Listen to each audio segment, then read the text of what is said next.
you, Lord. Oh, your mercy never fails me. All my day, I've been held in your hand. From the moment that I wake up until I lay my head, oh, I will sing of the goodness of God.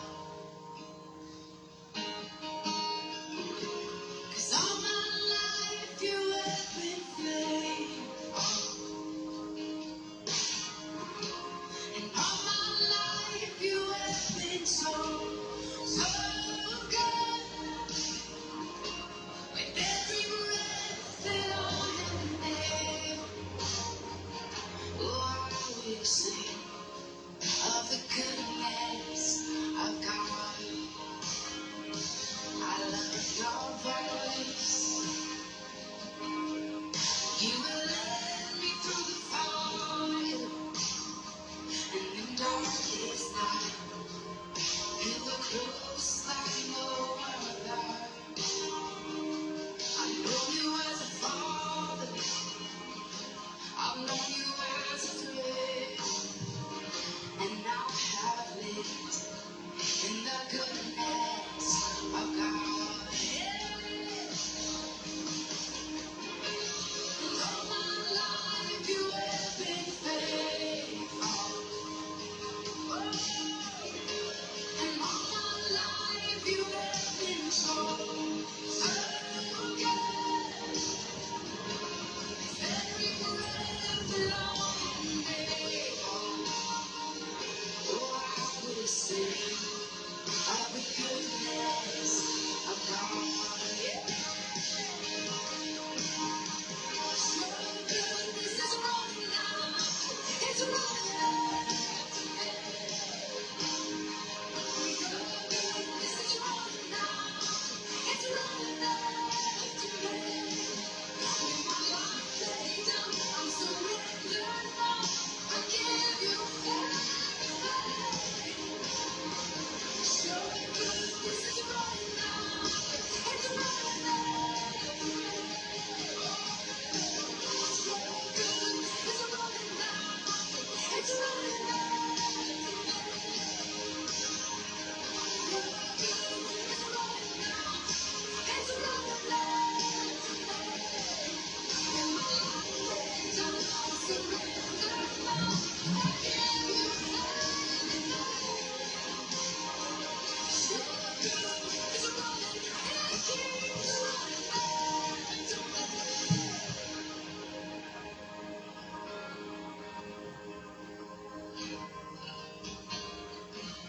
And all my life you have been faithful. And all my life you have been so, so good. With every breath that I am able, oh, I'm gonna sing of the goodness of God. I'm gonna sing, I'm gonna sing.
Okay, so magandang gabi po sa ating lahat dito sa Pilipinas at isang mapagpalang araw muli sa lahat ng mga nasa ibang mga bansa na kung saan ay ang tinig na ito ay nakakarating. So purihin po ang Panginoon dahil muli po tayo ay magsama-sama upang patuloy na pumasok sa presensya ng buhay na Diyos at patuloy na malaman po natin ang mga bagay na katotohanan na kailangan po nating yakapin at trabahuin sa ating mga buhay. So, sa oras na ito ay patuloy na ating buksan ang ating mga kaisipan. Tayaan natin na ito ay pumailan lang sa lampas ng ating mga limitasyon. Dahil ang katotohanan po ay nanduroon po sa lampas ng limitasyon ng tao. Kaya kinakailangan lumabas po tayo sa ating pong limitasyon. Kaya sa oras na ito ay muli ay buksan natin ang ating banal na kasulatan sa Romans chapter 8 verse 5 hanggang 8. Basahin ko po sa inyo sa English version. For they that are after the flesh do mind the things of the flesh, but they that are after the Spirit, the things of the Spirit. For to be carnally minded is death, but to be spiritually minded is life and peace. Because the carnal mind is enmity against God, for it is not subject to the law of God, neither indeed can be. So then they that are in the flesh cannot please God. Father, we thank you for this scripture that you have given us unto us today again. We pray, O God, that naalisin lahat ng mga tabing na ito, Diyos, ay tumatakip sa lahat ng mga katotohanan. Nasa likuran ng mga kasulatan na ito, Panginoon, na patuloy magbigay sa amin ng liwanag. Lord God Almighty, na sa amin pong patuloy na paglalakbay sa daigdig na ito ay kami po ay makakasiguro, Panginoon, na kami ay naglalakbay sa ilalim ng iyong presensya ngayon at magpakailanman. Dalangin po namin na damitan mo kami ng iyong karunungan, kaalaman, Panginoon, upang masupil ang lahat ng karunungan ng tao, Panginoon Lord God, at lahat ng mga katotohanan mahayag ay nanduroon ang lubos na amin pong pangunawa at higit sa lahat ay magkaroon ng katuparan sa bawat buhay ng bawat isa sa amin. Salamat po, even the presence of all your heavenly hosts, Panginoon, na pinamumunuan ni Angel Michael at Angel Gabriel, at higit sa lahat, your holy presence, O God Almighty, at patuloy na bukas na pintuan ng kalangitan. At malaya po kami, Panginoon, Lord God Almighty, na nakibit kamay, Panginoon, Lord God, na maging isa, to enter into your holy presence and stand in your holy presence all day long. Father, we thank you. We give you praise, we give you glory, Lord, the most wonderful name, Lord, and Savior Jesus Christ. Amen and amen. So ang ating pong pag-aaralan ngayon ay hinggil po sa the reality of carnal life and spiritual life, the mystery of life. So, kung titingnan po natin ang banal na kasulatan, actually po ay meron lamang pong dalawang lahi na nandito sa daigdig. Ito po ay lahi ng mga Hudyo at mga Gentile. So, dalawa ring buhay na nandito sa daigdig na ito. Ito po yung spiritual life at saka carnal life. Pero kung babasahin po natin, itong sinasabi ni Pablo na ang sabi po niya, for to be carnally minded is death, but to be spiritually minded is life and peace. So, ibig pong sabihin na kailangan maintindihan, maunawaan po natin kung ano itong carnal life at saka itong spiritual life. Dahil kung hindi natin nauunawaan, naiintindihan, akala natin kung tayo po ay nagbabasa ng Biblia, nananalangin po tayo, at nagbabahagi sa iba't ibang mga lugar, nagbabahagi sa mga BS o sa mga kalsada na di natin naiintindihan kung ano itong carnal life at saka spiritual life, na sa pagkakala natin ay tayo ay naglilingkod sa Diyos. Pero kapag di natin naunawaan kung saan tayo nag-ooperate, ito ay kapahamakan sa atin at higit sa lahat, kapahamakan sa mga nakikinig at sumusunod sa atin.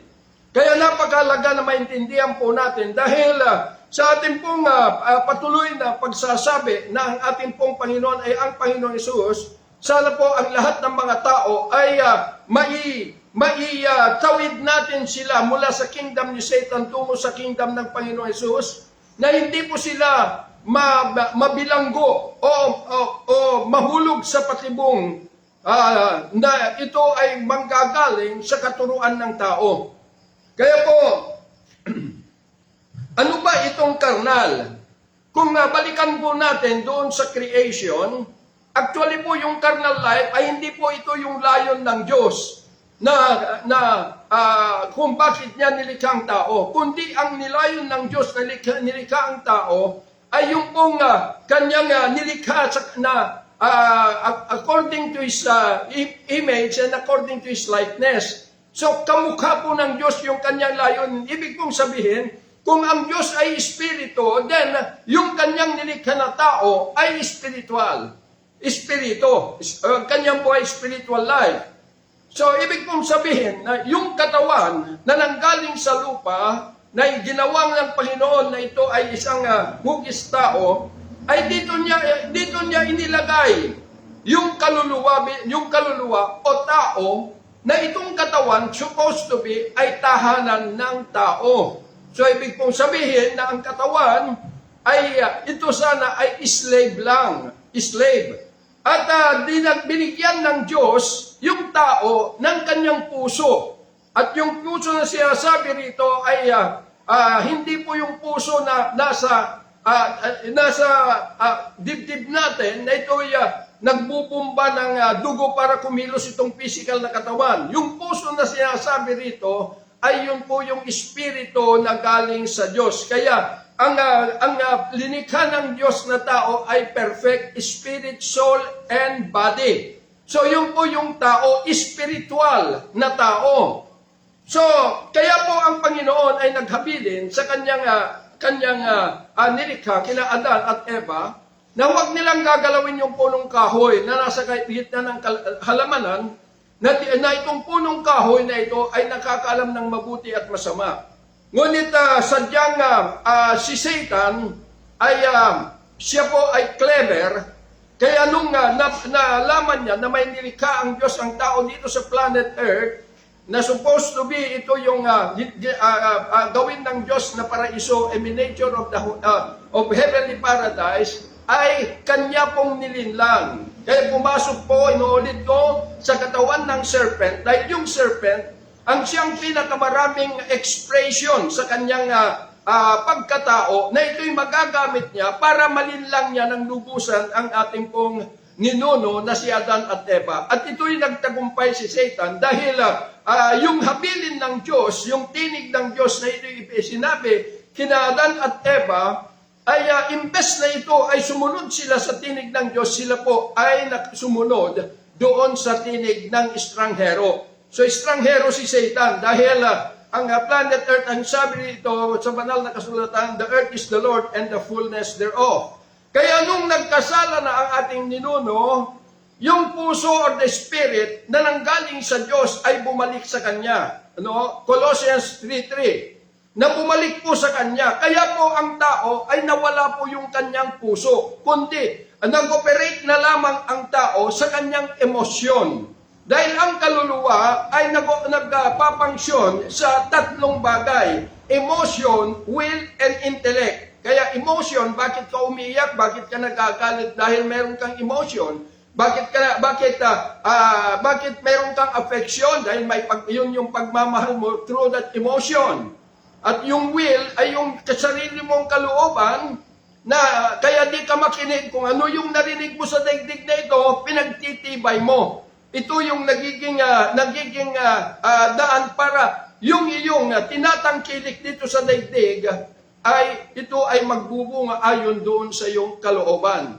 So, intellect, kaya maraming matatalino, ayaw pong makinig dahil ito ay ito ay naging, yung katalinuhan nila, lalo na higit sa lahat doon sa pag-aaral ng Biblia, ay ito ay naging self-righteous na. Kaya po makikita po natin na yung pong Gentile, ay ito po yung lahi na nakagisnan natin. Dahil yung mga Hudyo or spiritual na tao, ay ito ay na-establish ng Diyos during the time of Abraham. Ito yung dispensation of promise na kanya pong in-establish yung kanyang, itong mga great nation na kanyang bayan within 430 years.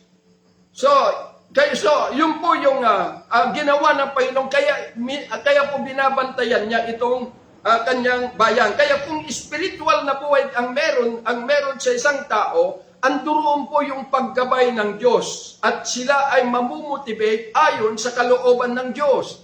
Kaya po makikita po natin na ginagabayan niya ang kanyang bayan. Kaya tayo bilang Gentile by nature, actually, nung ipanganak na po tayo sa daigdig na ito, tayo po ay nasa ilalim ng kapamahalaan ni Satan through the law of the flesh. Kaya po, tayo yung binabanggit, inuulit ko, sa Ephesians chapter 2, verse 11 to 13, na tayo ay hindi kabahagi sa Commonwealth of Israel. Hindi po tayo kabilang doon sa mga tinuli at mga tao na ipinanganak sa daigdig na ito, walang pag-asa at walang Diyos. So, ibig pong sabihin, ito po yung katauhan ng Gentile. So, ibig sabihin na kahit na anong gawin natin bilang Gentile, tayo po ay inosente, hinggil sa katauhan ng Diyos. Kaya lamang, ito ay nalaman natin concerning yung pong pagpunta, kapanganakan ng Panginoong Hesus bilang siya'y tagapagligtas dahil doon sa Biblia.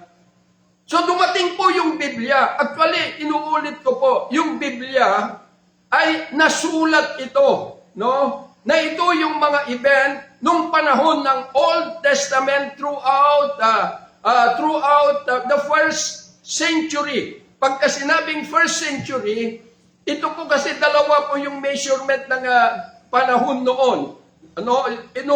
Mula doon sa Old Testament ay hanggang doon sa ito ay nung pumunta ang Panginoon in the cross of Calvary at dito na po ipinanganak ang mga Kristiyano, ibig pong sabihin before Common Era or before Christian Era.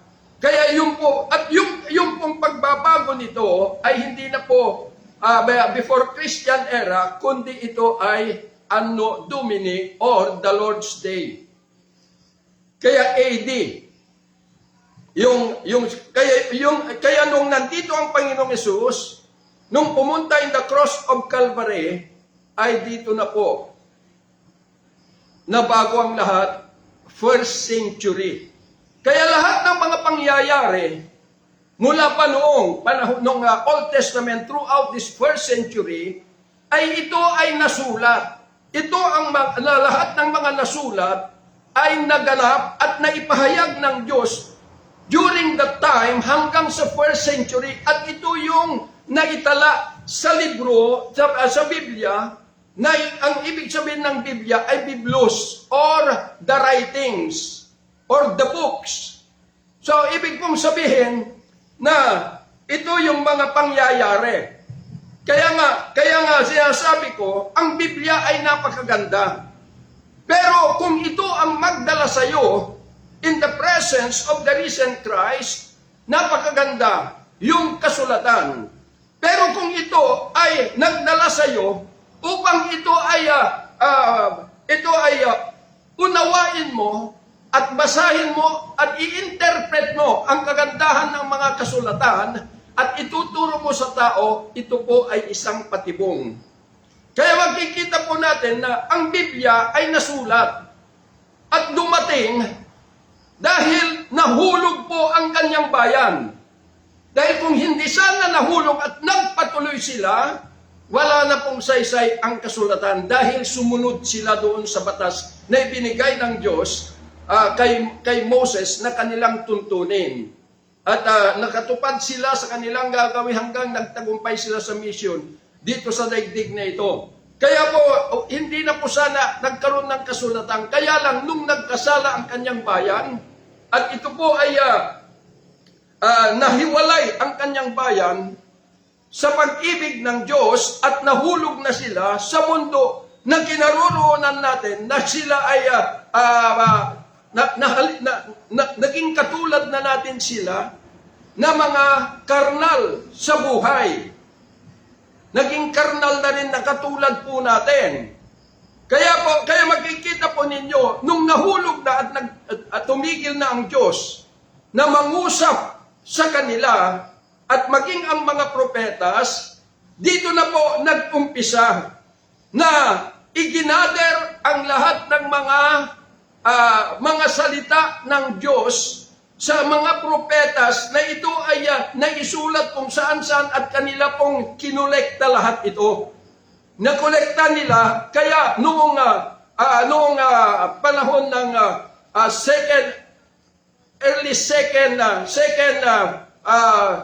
midst of millennium, before the Christian era, or ito po ay about mga 5th century, before the Christian era, ay nasulat po, naitala yung pong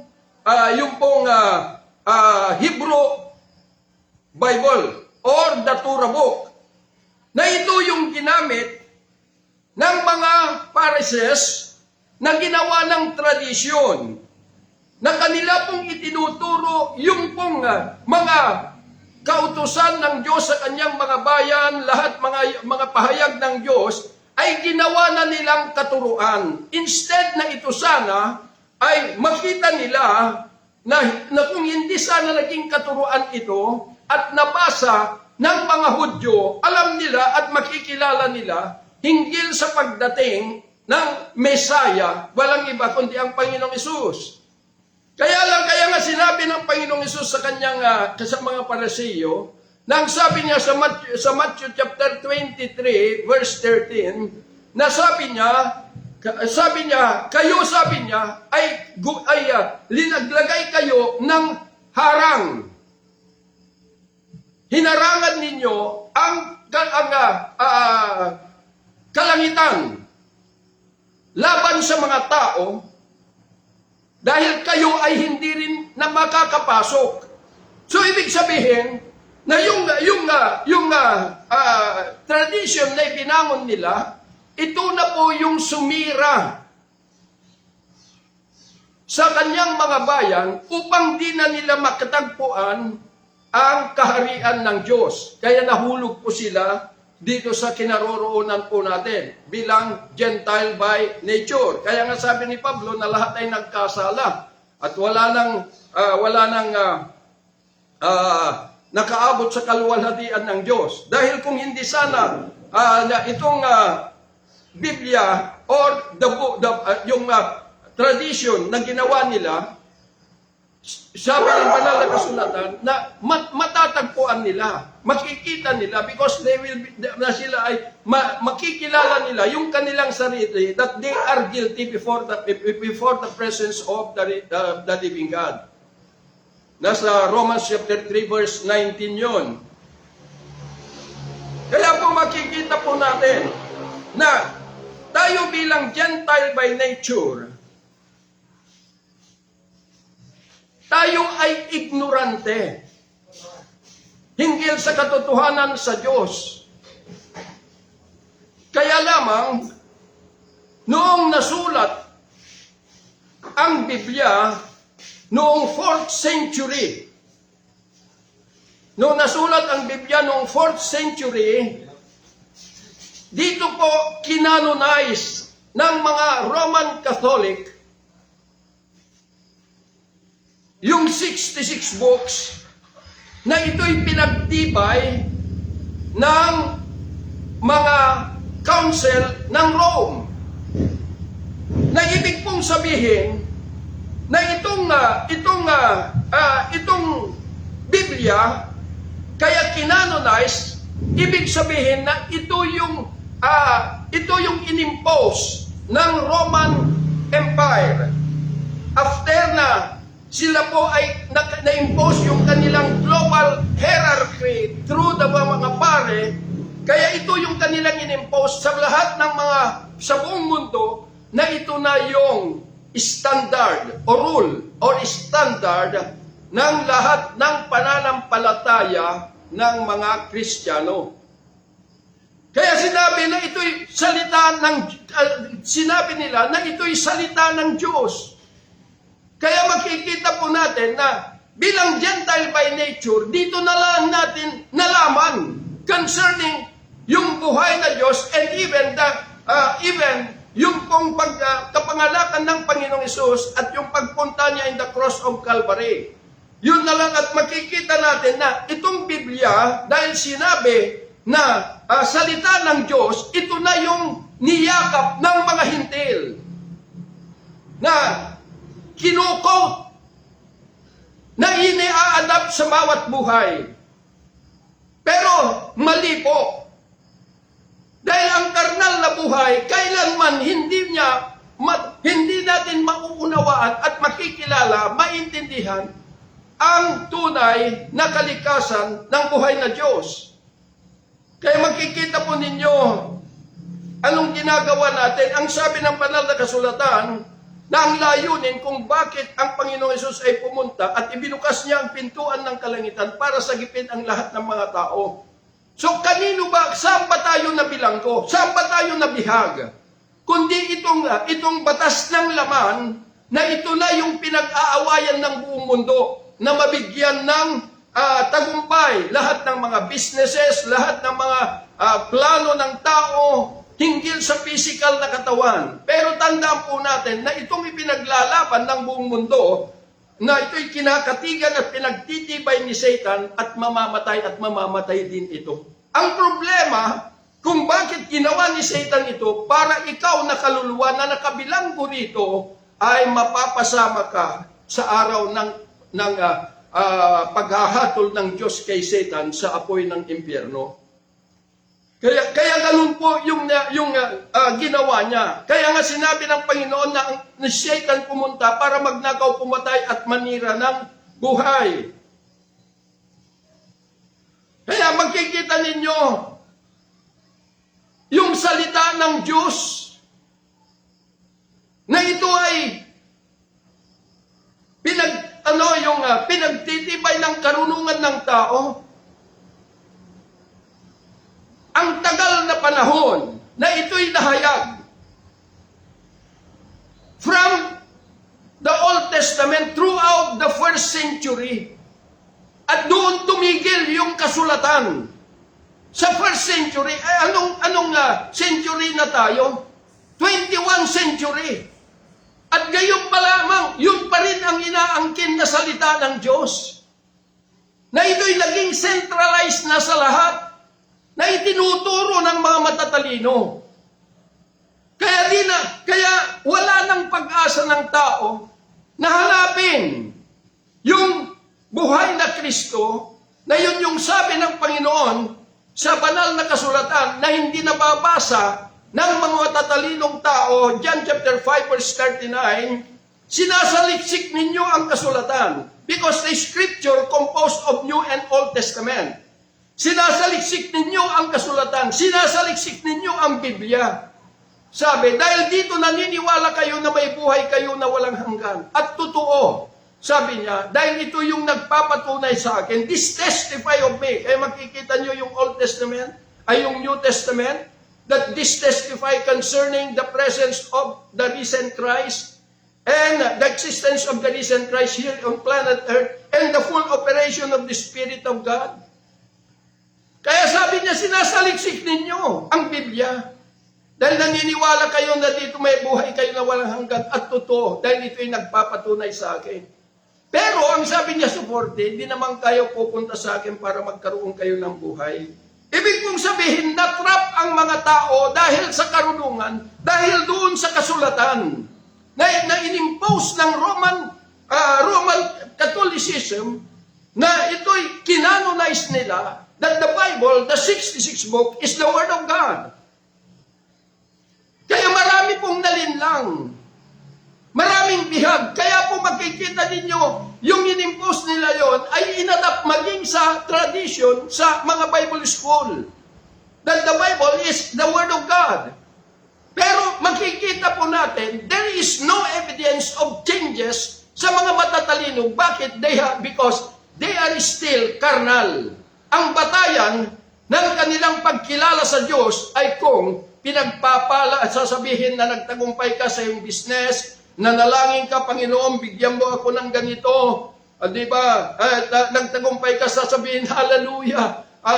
Salamat sa biyaya mo, Panginoon. Kaya ini-address lahat sa Diyos yung mga nakamtan, pero di natin alam na doon sa mga bagay na nangyayari, lalo tayong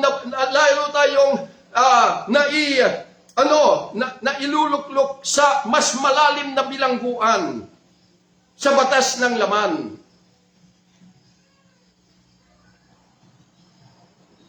Kaya makikita po ninyo, bilang tayo po ay Gentile by nature, kaya po ibinukas ng Panginoon ang pintuan.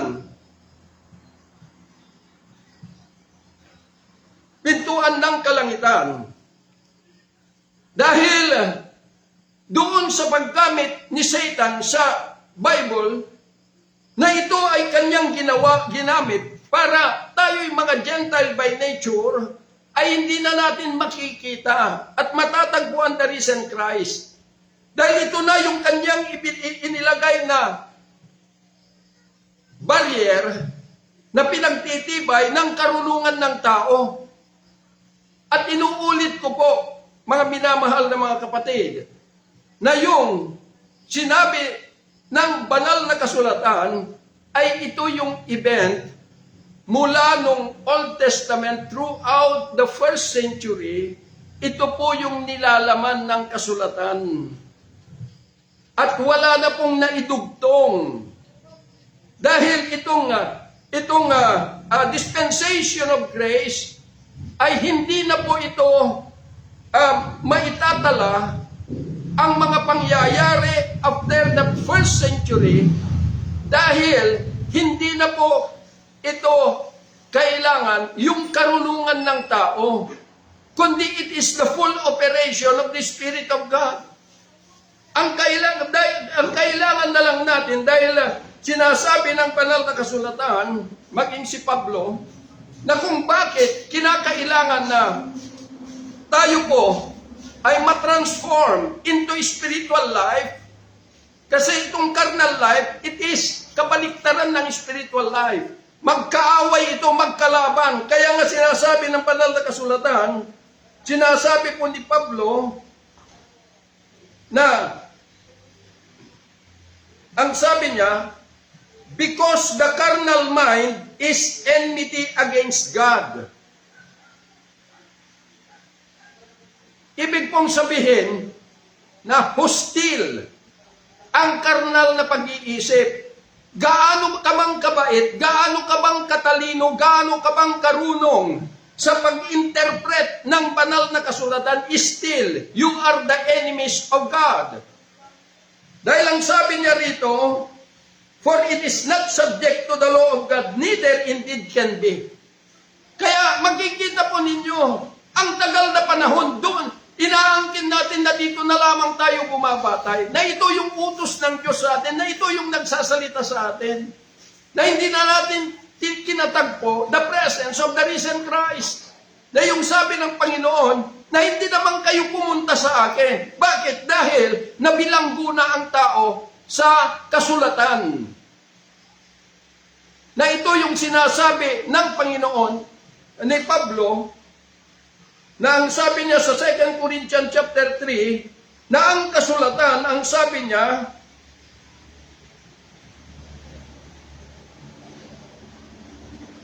ang sabi dito, not that we are sufficient of ourselves to think anything as of ourselves, but our sufficiency is of God. who also has made us able ministers of the New Testament, not of the letter, but of the Spirit. For the letter, Scripture, killed, pumapatay, but the Spirit giveth life. So, ibig kong sabihin, na ang purpose ng kasulatan ay hindi upang i-interpret at ituro sa mga tao, kundi ang purpose nito ito ay gabay. Ito ang magdadala sa atin a great information concerning the living God and the risen Christ, even their existence here on planet Earth. Ito po yung magdadala sa atin. Siya po yung maggagabay sa atin para matagpuan natin the risen Christ. Kaya yun yung sinasabi ni Pablo in Galatians chapter 3. Na ang sabi niya, noong wala pa sa atin ang pananampalataya, sabi niya ni Kristo, tayo'y nasa ilalim ng batas or scripture. Sabi niya, ngunit sabi niya, kaya itong scripture or the law ay siya yung nagdala sa atin kay Kristo. At pagkatapos na nung dumating sa atin yung pananampalataya ni Kristo, wala na tayo sa ilalim ng batas o kasulatan. Wala na tayo sa ilalim ng Biblia dahil natagpuan na natin the risen Christ. Bakit kinakailangan matagpuan natin? Dahil ang sabi po ni Pablo,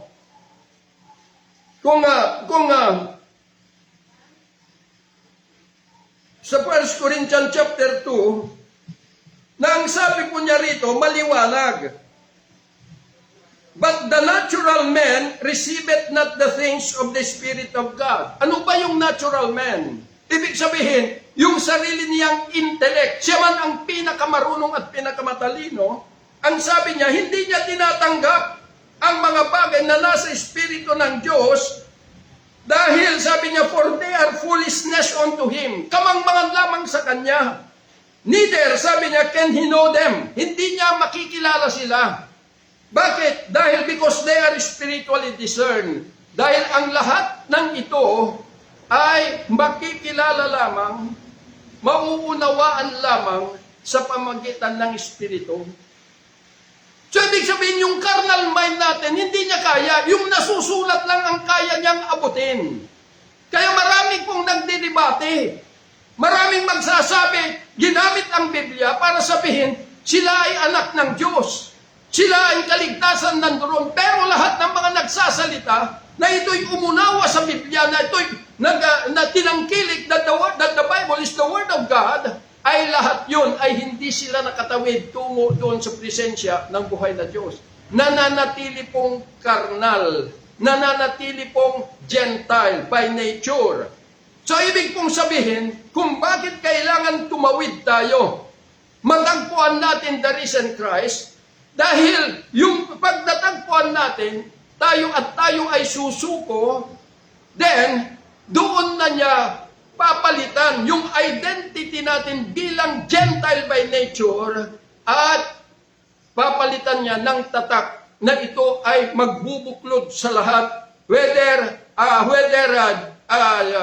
Hudyo, Jewish people, or Gentile, or any other races ng tao, na ito yung tinatawag na church, the living church. Yun po yung tatak. Pagka sinabing church, it is the government of Christ. It is the body of Christ. Hindi nag-aaway-aaway yan. Hindi nagkakaroon ng pagkakampi-kampi. Hindi pagkakaroon ng tampuhan. At siraan dito at siraan doon. Dahil ang lahat ng iyon, trabaho ng demonyo. Kaya maraming nagsasabi na kami ay lingkod ng Diyos, pero may galit ka sa kapwa mo, sinisira mong ganyan, hindi kayo naglilingkod sa Diyos, kundi si Satanas pinaglilingkuran ninyo. Kaya anong sabi ng Panginoon sa mga Hudyo, na ito ay nagtuturo hinggil sa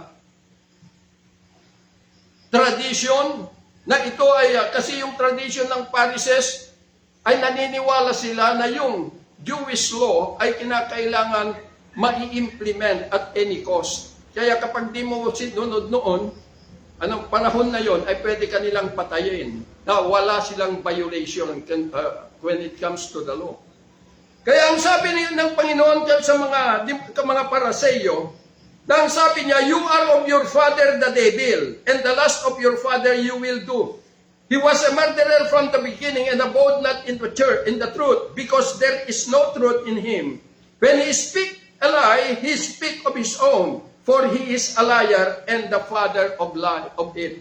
So ibig pong sabihin, mismo na ang Panginoong Hesus ay kanyang sinabihan itong mga Pharisees, mga Sadducees, mga Escribas, mga Sanhedrin, na kayo, sabi niya, ang ama ninyo ay ang demonyo. Pero kung titingnan po natin, when it comes to the law, they are perfect teacher of the law.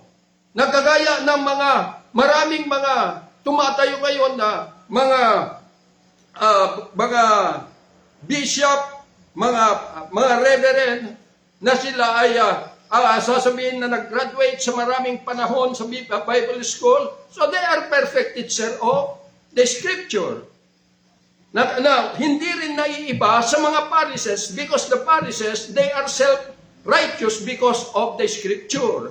At gayon din po yung mga nakatapos na ang akala sila ay naglilingkod sa Diyos, pero di nila alam na naging elemento ang lahat upang hadlangan ang mga tao na matagpuan the risen Christ.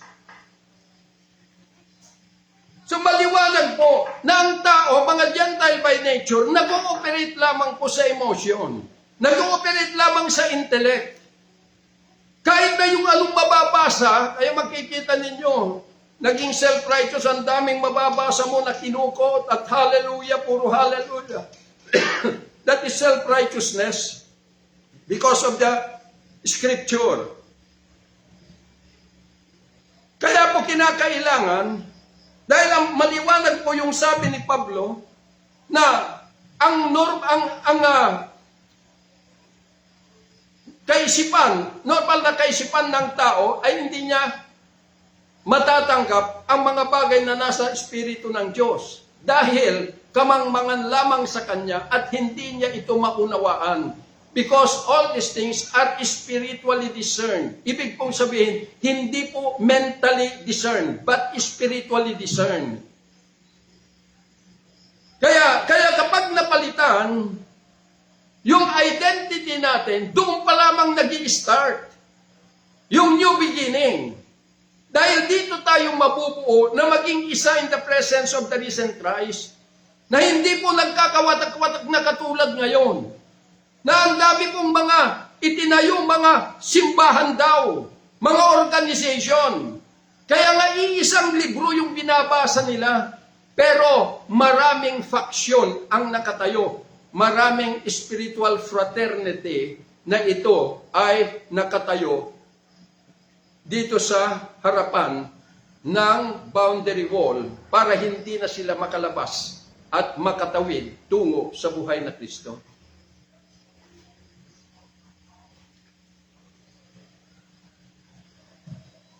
Kaya maliwanag po.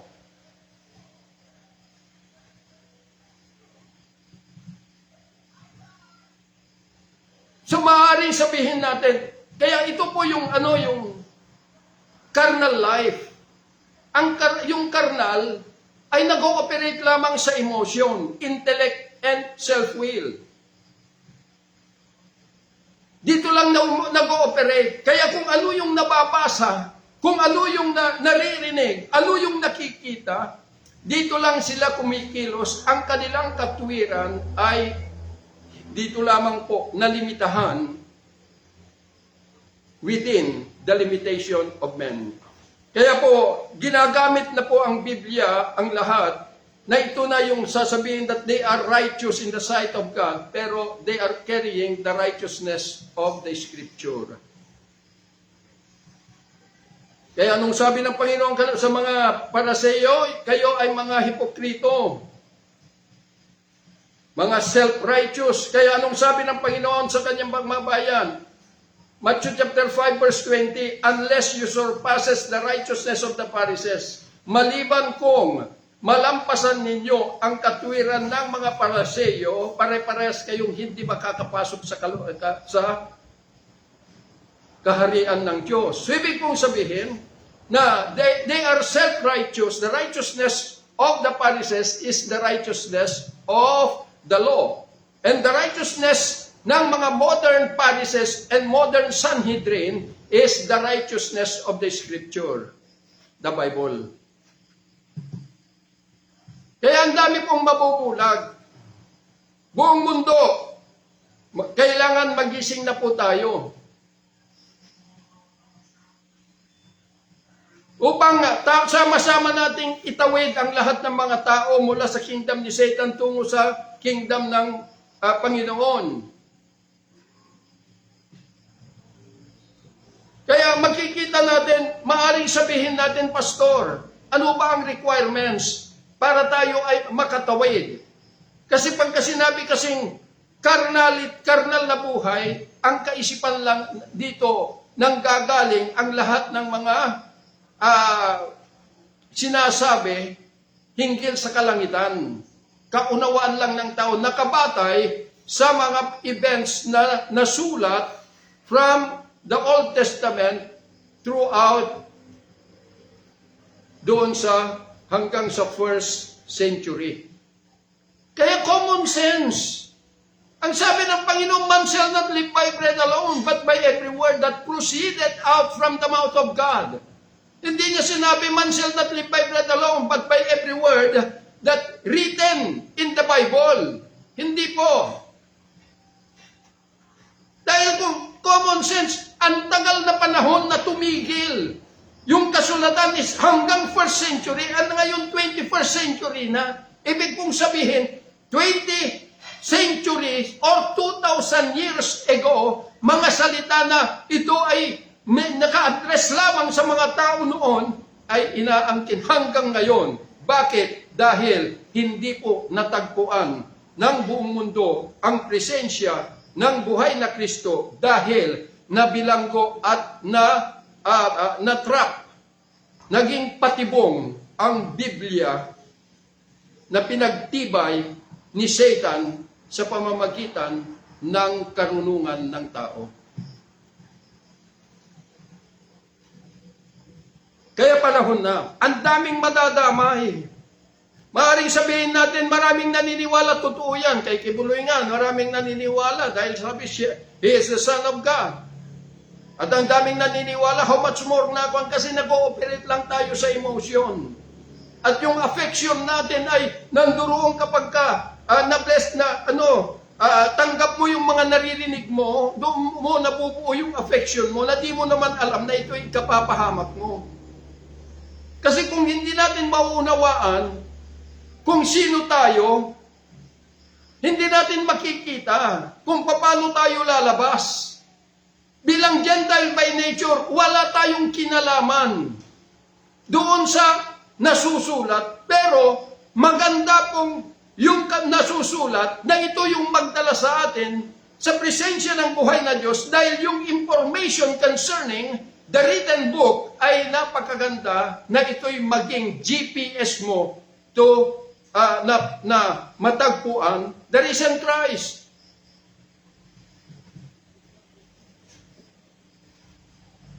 Siya yung maglilid sa'yo.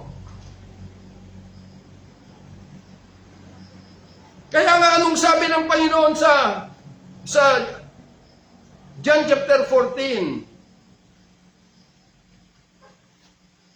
Ulitin ko dahil ito po ay magandang information ito.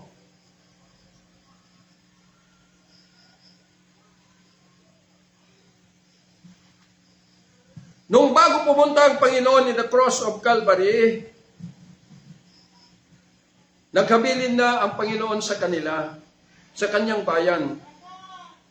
Ang sabi niya, if you love me, keep my commandments. And I pray the Father, and He shall give you another Comforter, that He may abide with you forever. Even the Spirit of truth, whom the world cannot receive, because it sees Him not, neither knoweth Him, but you know Him, for He dwelleth with you and shall be in you. So, ibig sabihin, dalawang binanggit ng Panginoon dito na darating. The Comforter and the Spirit of Truth.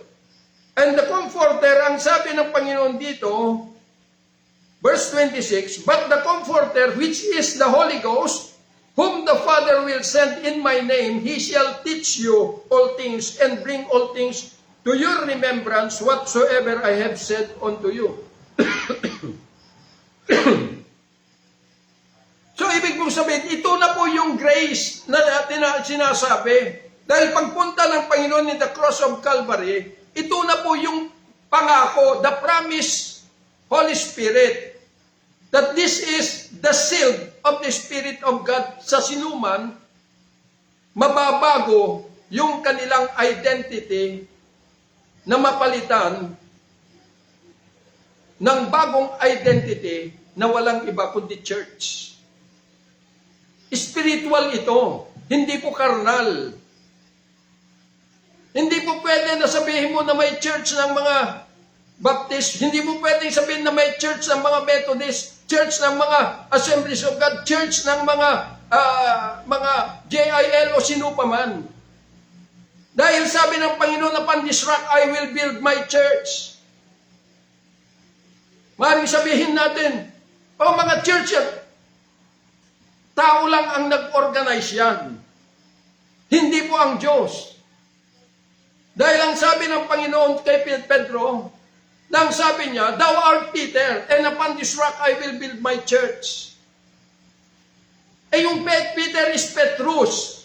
Ang ibig sabihin, maraming mga pebbles na ito ay kapag inilagay mo sa isang simento at ipinalitada mo yan, tapos lininisan mo, lalabas yung formation ng lahat ng mga pebbles, and that is, yun po yung larawan ng church na ito ay pinagtitibay ng pag-ibig ng Diyos. Iisa sila. At iisang salita dahil meron silang iisang pundasyon. Yun po yung church. Spiritual, hindi karnal. Akalain nyo, mag-uusap ang mga pastor, sasabihin, church sila. Pero anong sinasabi? Na kailangan, iisa lang ang pag-uusapan natin, sabi, yung kaligtasan. At hindi tayo lalabas sa kasulatan. Makita po ninyo, bakit? They are spiritually, they are mentally discerned, not spiritually discerned. Yun po yung panganib. Kaya po kahit na anong gawin natin, maganda po manalangin. Ang daming nagtuturo, manalangin. Pero ang tanong, nakatawid na ba tayo tungo sa presensya ng buhay na Diyos upang tayo po ay mapalitan na yung ating identity as a Gentile na walang pag-asa at walang Diyos sa daigdig na ito? Kailangan mapalitan yun. Kailangan mabura yun at mapalitan ng bagong identity na ito yung identity na ito'y nagre-regenerate sa kanyang bayan after na na-abolish niya yung batas na dito nagkasala ang kanyang bayan. So, dito na tayo magsama-sama na mabubuo maging isa. Hudyo man o Gentile, kaya nga meron yung pangalawang utos, love your neighbor as you love yourself. Dahil itong Hudyo, di nila tanggap ang mga Gentile. Pero itong panahon ng regeneration, ang sabi ng Panginoon, kayo ang aking mga tupa na andito sa aking kural, at ako yung shepherd. Pero meron pa akong tupa na wala rito at tatawagin ko sila para dito ay sama-sama. At yun yung mga Gentile na ito'y sumuko sa Kanya. Ang masaklap kasi, dahil sa karunungan ng tao, hindi natin nauunawaan. Inuulit ko po sa inyo, tayo'y mga Gentile ay hindi po tayo kabahagi sa batas. At ang nagkasala lamang sa Diyos ay yung Kanyang bayan. Dahil sa pagbibigay ng Diyos sa Kanya sa batas, na ito'y kanilang tuntunin sa kanilang paglalakbay dito sa daigdig. Dahil yung law ang sabi sa Hebrew chapter 7, it is a law of carnal commandments. Ito po yung kanilang moral values na ito'y magpapakita na sila ay mga bayan ng Diyos. Sa likuran ng, ang Diyos ay minumotivate sila spiritually. Kaya sila yung nagkasala nung nabiolate nila. Tayo po ay hindi. Kaya nga sabi sa Acts chapter 2 verse 38 ang sabi, paano sabi ng mga Hudyo, anong gagawin namin ngayon? Ang sabi ni Pedro, repent and be baptized. So kailangan magsisi sila. Nung nakalaya na sila doon, pagkatapos that Jesus Christ has fulfilled the law in behalf of the Jews, ay malaya na silang papasok, pero kinakailangan, they need to repent. Na yung kanilang pinagmulan na buhay, na ito yung mundo na pinanggalingan natin, kailangan mag-repent sila. Talikdan nila ng lubusan yun. At papasok sila. Kasi nag-violate sila eh. Pero tayo ay hindi. Kasi hindi tayo nagkasala eh. Kaya lang, ipinanganak tayo sa daigdig na ito na walang ugnayan sa Diyos. Kundi si Satan lang ang nag-motivate sa atin sa kanyang kasamaan. Kaya lang dahil may Biblia na dumating, ito na yung ginamit ni Satan na magiging turo sa atin na yung Biblia ay salita ng Diyos. Kaya dito na nabilanggo ang lahat. Di na natin nakita at naunawaan yung sinasabi ng Biblia na ito'y dapat, sabi ng Panginoon, kung nabasa mo man yung Biblia, dapat, sabi, pupunta ka sa akin para magbigay sa iyo ng buhay. There is a proof at hindi lamang hearsay. Ay kalimitan na nangyayari, hearsay. Walang proof.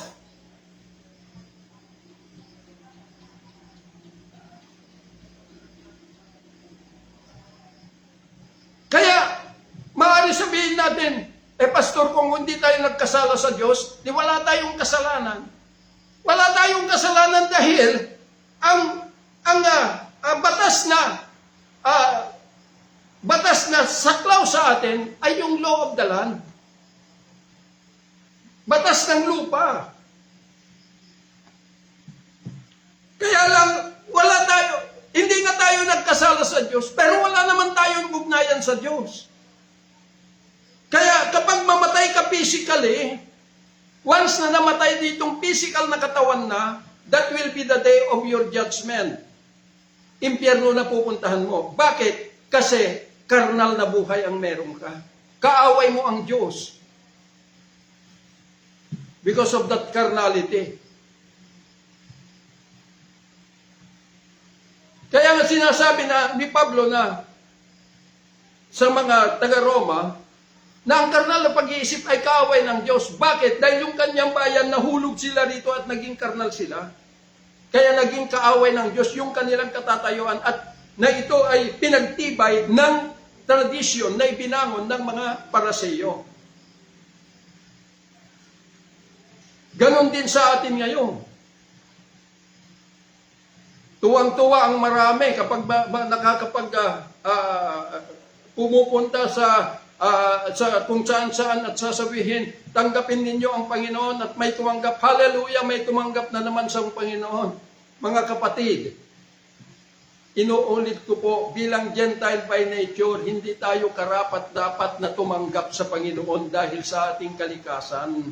Pero meron tayong karapatan na sumuko sa Kanya para mabura yung ating pagiging hintil na kalaban ng Diyos at mapalitan ng identity na ito ay ito yung tatak na tayo na ay kabahagi na sa kanyang kaharian. Mali kasi, tanggapin mo ang Panginoong Hesus at ikaw maliligtas. Pero anong ginagawa natin bilang Gentile? Ang sabi ng banal na kasulatan, na ang sabi ng tapayan sa kanyang bayan, let your will be done, Panginoon. Thy kingdom come and let your will be done. Pero anong ginagawa natin? Inuutosan natin si Jesus. Panginoon, ibangon mo ang aming presidente. Panginoon, itaas mo ang aming ekonomiya. Panginoon, alisin. Tayo na nanguutos. Mas matalino pa ba tayo kaysa sa Diyos?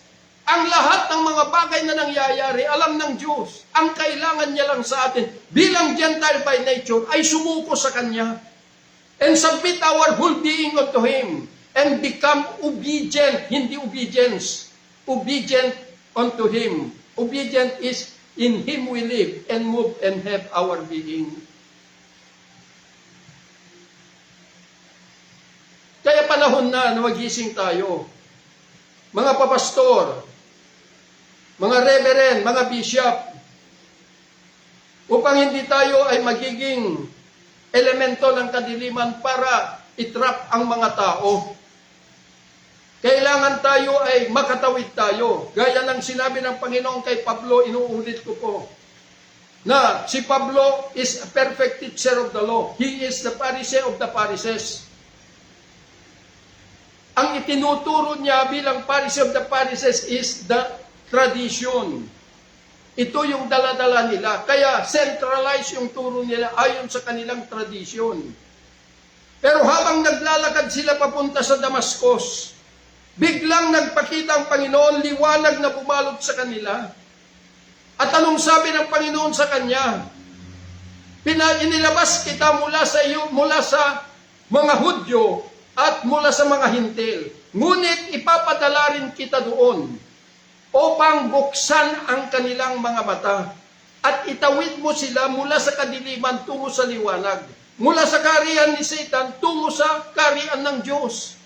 So makikita natin na nung natagpuan niya ang Panginoon and He received the Spirit of promise, then yung kanyang turo, yung tradisyon na kanyang daladala, na ito'y naging batas sa kanila para pagpapatayin niya yung mga Kristiyanong lumalabag sa kanilang tradisyon, ito ay tinuldukan na niya doon. At hindi na niya daladala. At ang kanyang daladala is the gospel of Christ. The gospel of Christ it's not the scripture. It's not the Bible. Kaya makikita po ninyo na naging instrumento at yan na rin ang katawagan natin.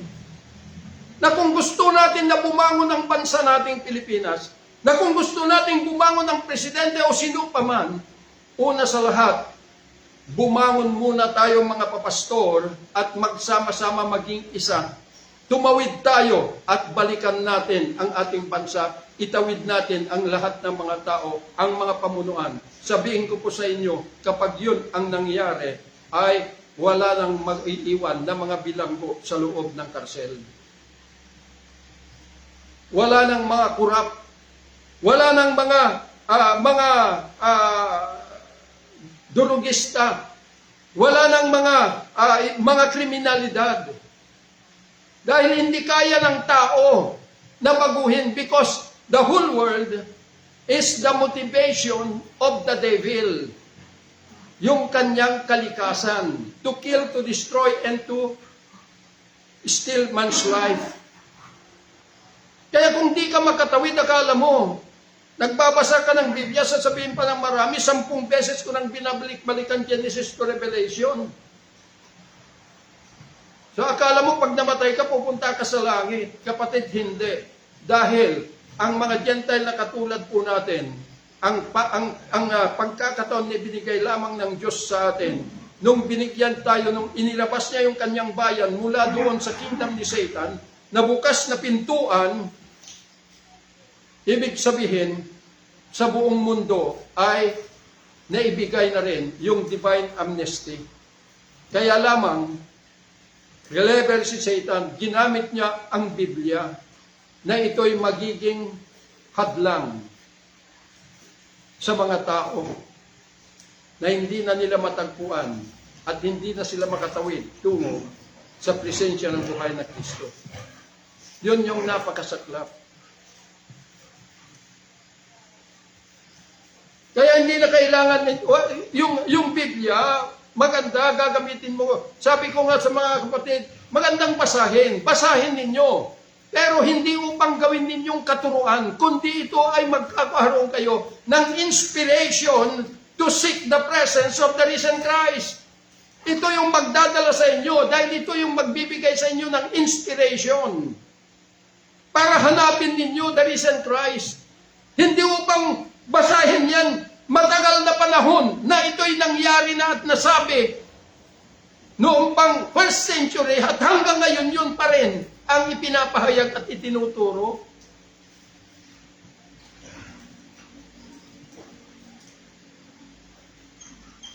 Kaya nga kung titingnan po natin panghuli, doon po sa Romans chapter 2 verse 14,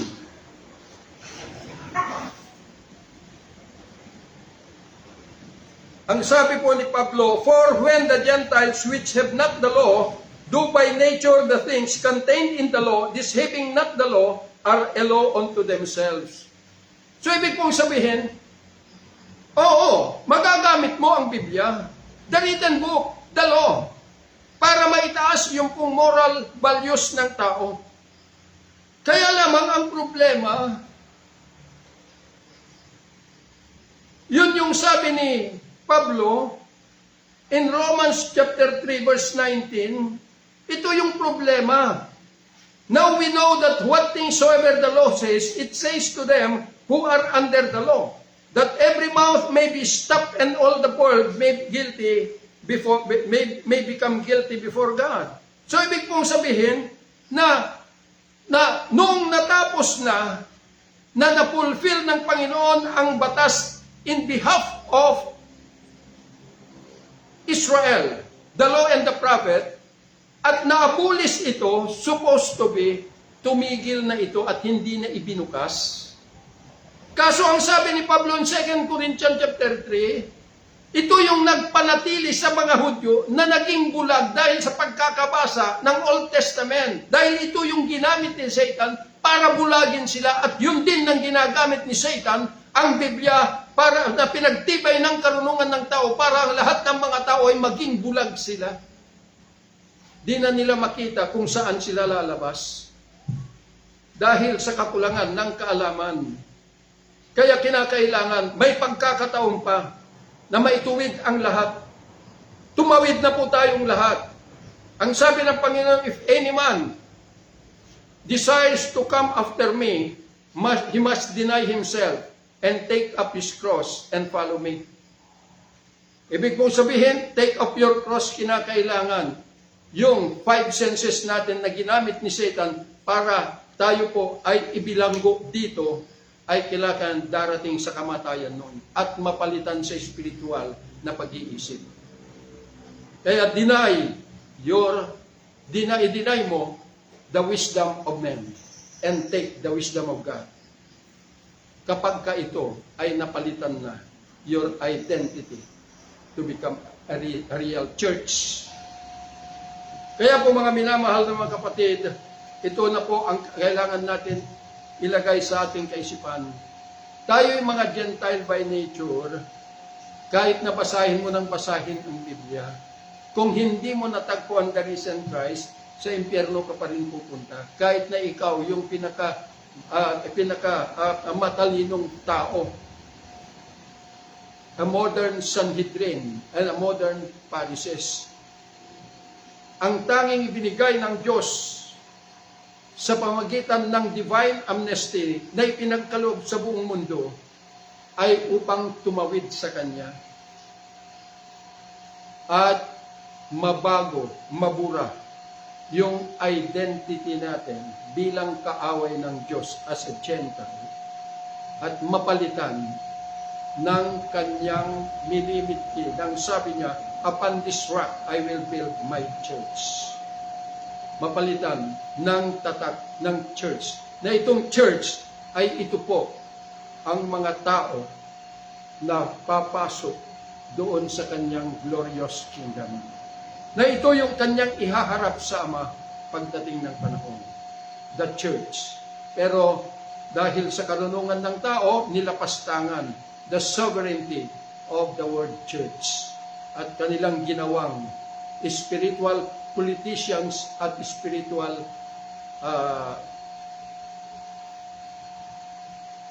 fraternity. Kaya yun po yung masaklap. Kaya magising na po tayo. Pasensya na po kayo dahil ito po yung ipinabalikat ng Panginoon sa amin to unveil the reality of the truth. Mahal ko kayong lahat at hindi ko po nais na saktan kayo. Pero ang amin pong ang hangarin ay upang gisingin kayo at mamulat kayo sa katotohanan. Alam ko na hindi po madali kung natutulog po kayo at biglang may gigising sa inyo, siguradong magagalit po kayo. Pero kinakailangan ninyo tingnan kung bakit ginigising kayo upang ang mga tao at ikaw ay hindi po madamay na mapunta sa impyerno. Yun lamang po at mahal ko namin kayo.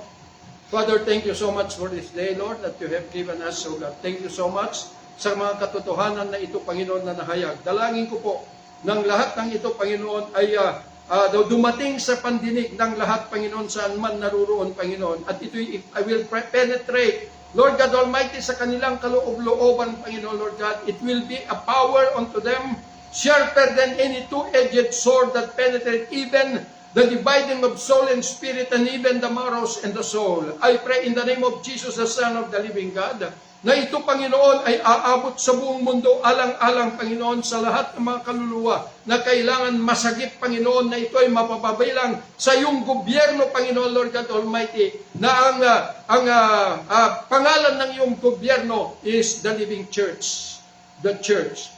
Salamat, Panginoon, at bendisyonan mo po ang lahat and pagpalain mo ang gawa ng mga kamay ng mga kapatid. And I pray, multiply 1,000-fold all the resources now and forever. Father, we thank you. In Jesus' mighty name we pray.